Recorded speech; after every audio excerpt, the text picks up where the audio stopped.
As legislators, when we come to debate this issue of all issues, I think an obvious but important starting point when we're going to discuss the right of we as legislators to decide who should and who shouldn't be aborted, it's important just to remind ourselves that we're all here because we were not aborted. No one chose to abort any of us.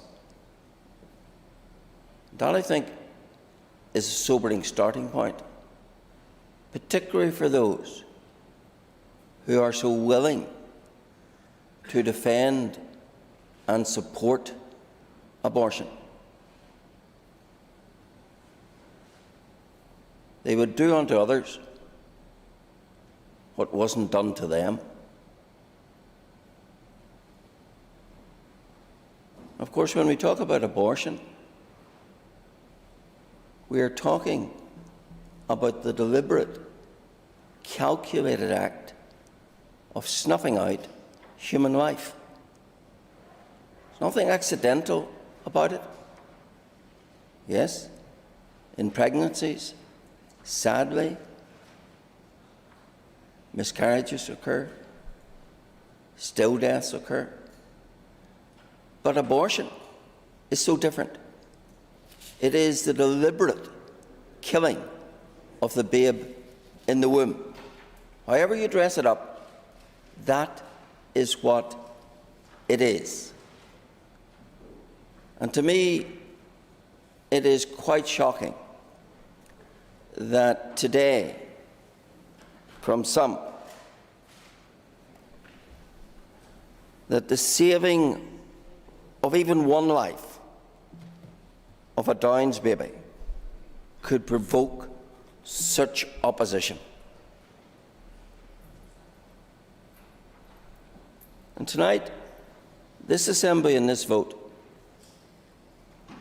will decide whether it's on the side of life or on the side of death.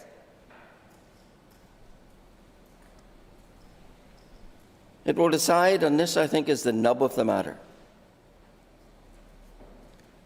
it will decide if disability justifies death. It will decide if we as legislators are going to validate by the state disability justifying death. That's how chilling and how awful the proposition is, that if someone is in the womb, which should really be the safest place for any unborn, and they are detected of having a serious impairment, then the state can validate their death.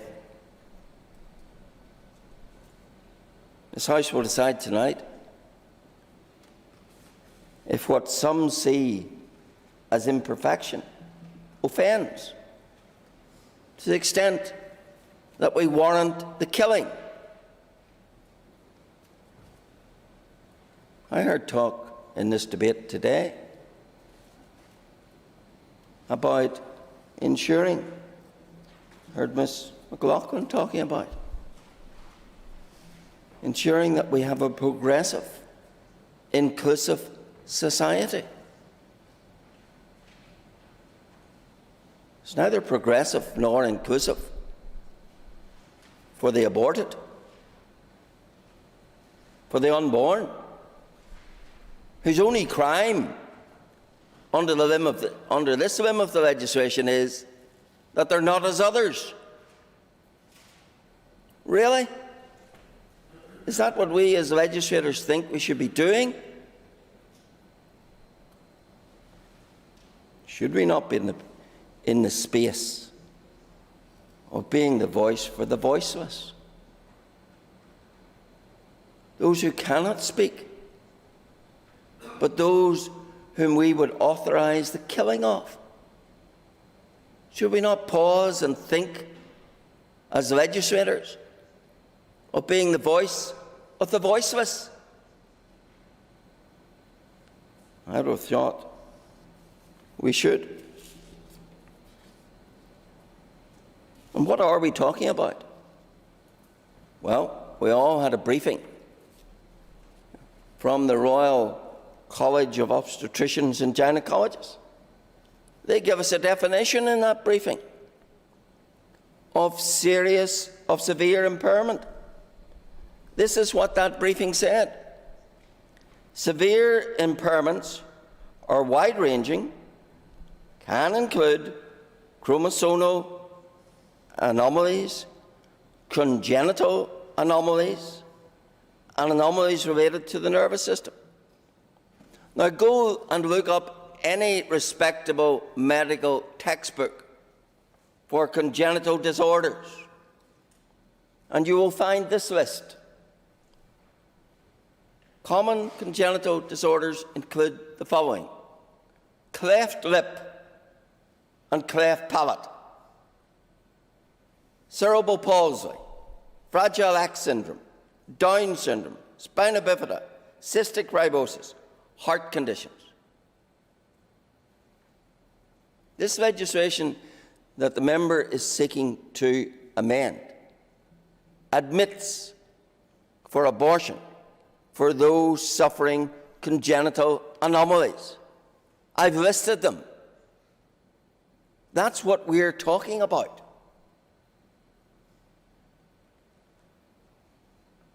And when you then go to the World Health Organization, you will discover that under a section called Treatment and Care, that many structural congenital anomalies can be corrected with paediatric surgery, and early treatment can be administered to children with functional problems. But it seems, don't worry about that, just abort them.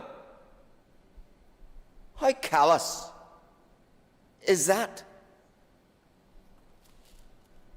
If we are a caring society, why do we not care for the those unborn with congenital anomalies? Why do we not care about them?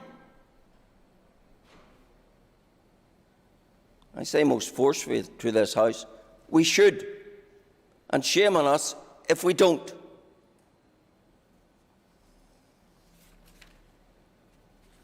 And yet those who support abortion want the right to terminate, what an ugly word, to terminate such children.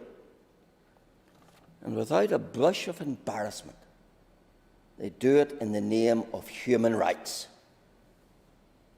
What a perversion.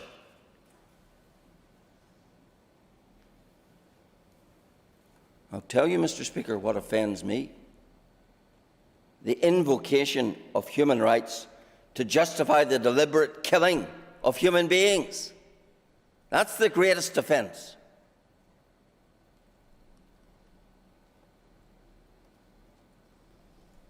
And thus I have to say, what a charter for death and destruction, the very antithesis of human rights, is the CEDAW report.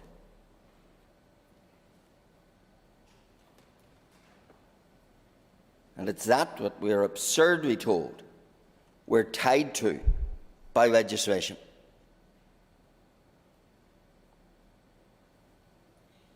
I say to this House, for all of us, we have a choice to make.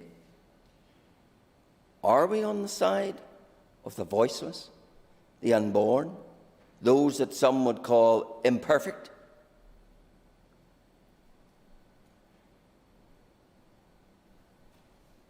Or are we on the ruthless side of terminating them?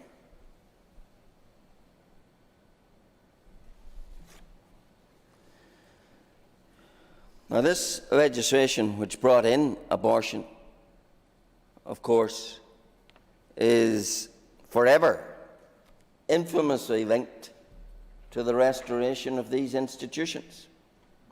The clues in the title: the Northern Ireland Executive Formation, etc. Act 2020.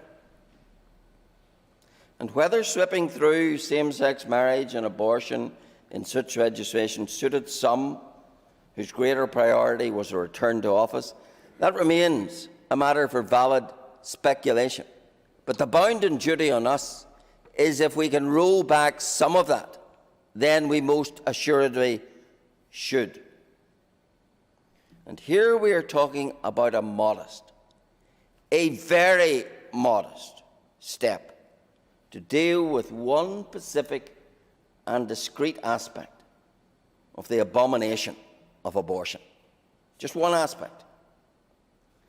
And yet it infuriates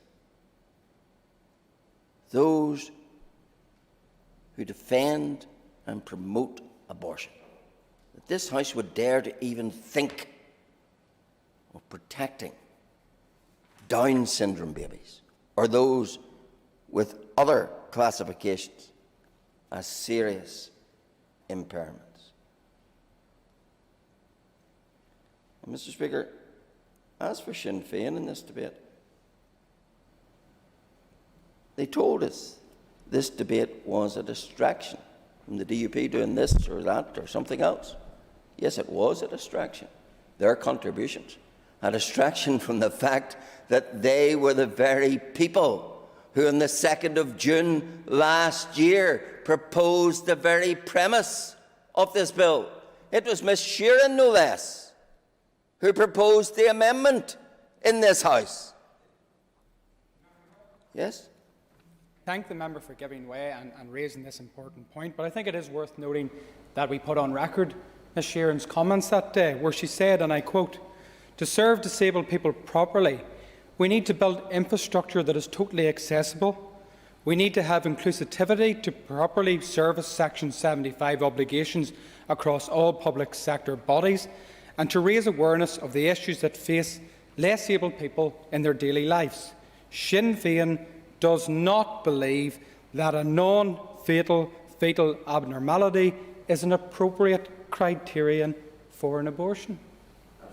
But here, it's word for word what Sinn Féin said through Ms Sheeran in proposing their amendment. And of course, in the Republic of Ireland, to which they would wish to join us all, this is exactly the legislation they have. And yet today, they are unwilling to support the very thing they called for in this House, 9 months ago? The very thing they voted for in the Republic of Ireland. But today, it's a different tune.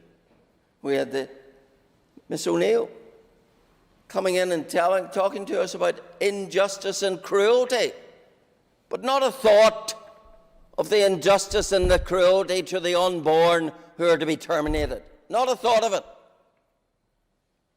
And so I do say that not for the first time in this House, Sinn Féin stand exposed in their rank hypocrisy on this issue.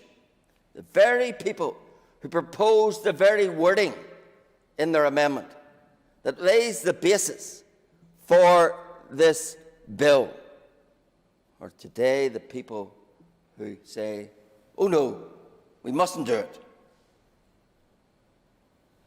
And they find all sorts of excuses, none of which are credible. I've never heard such porous excuses in all my life for not standing up for what you told us you believed in 9 months ago. Which was the real Sinn Féin? Maybe I better not know the answer to that question. Might be even more disturbing. So here we are today with a most modest proposal. And of course, I say to this House, unlike the member who seeks to intervene, who refused mine, I will. Unlike the member, I didn't quote you, Mr. Allister, and I'm going to intervene because you're all quoting me. Would the members who make reference to things that I said in this House in June of last year acknowledge that the British Secretary of State has already outlined that any decision that this House takes that is not in line with the recommendations of the CEDAW report will be overturned in the way that they legislated for this issue, for this jurisdiction in the first place? And therefore, the conversation that we are having is totally without point, because it will not change anything. Therefore, the rationale for our decision to abstain. Gormagat. 2 points about that, if I might, Mr. Speaker. Of course, the legislation had already been passed last June, whenever the member proposed her opposition to this tenant. So it is the member who has shifted her ground, not anyone else. And isn't it intriguing that when it suits, the ally of the Secretary of State is Sinn Féin? It is Sinn Féin who are saying to this House, we have to accept British rule. We have to accept what the Secretary of State has said on this issue. And of course, they also, in doing that, seem to have forgotten that abortion is in fact a devolved matter. Aren't they the great champions of wanting to extend the realms of devolution? My goodness, they even want to put their hands in our pockets through taxation under devolution. But here, when it comes to this devolved issue of abortion, oh no, we will kowtow to those who have put this upon us. Is that the best that Sinn Féin can do? Yes, I'll give way. For giving way. You'll not be surprised that the SDLP has a fairly steadfast view of this particular British Secretary of State. We wouldn't trust him as far as we could throw him. But will the member also recall that whenever the Northern Ireland Executive Formation Act in 2019 was going through the Westminster Parliament, it was acknowledged by no less a person than Viscount Younger of Lecky, who, I quote, said, "As abortion remains a devolved issue, the Assembly is now able to legislate or indeed amend the regulations should it so wish." Sorry, Mr. Allister, we're in danger of straying way too far and for too long off the subject of this bill. So I invite you to go back to the purpose of the bill. That should not be so difficult. Yes, Mr. Speaker, this Assembly today is being invited to do the very thing that the government said it could do in terms of amending the legislation on abortion. And that seems to me to be what this bill before the House is seeking to do. I, of course, believe we need to go further. 79% of the people who responded to the government's proposals expect us to go further because they rejected those proposals. And I regret, I have to say this to the member, that the long title of this bill probably impedes much by way of amendment to make a real assault on the abortion trade. But at least it's a start. And I hope no one who brings it or supports it sees it as an end, rather as a beginning.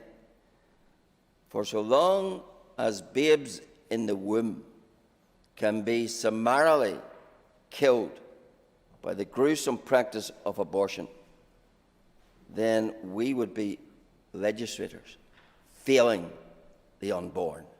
And I don't want to be in that category. Thank you.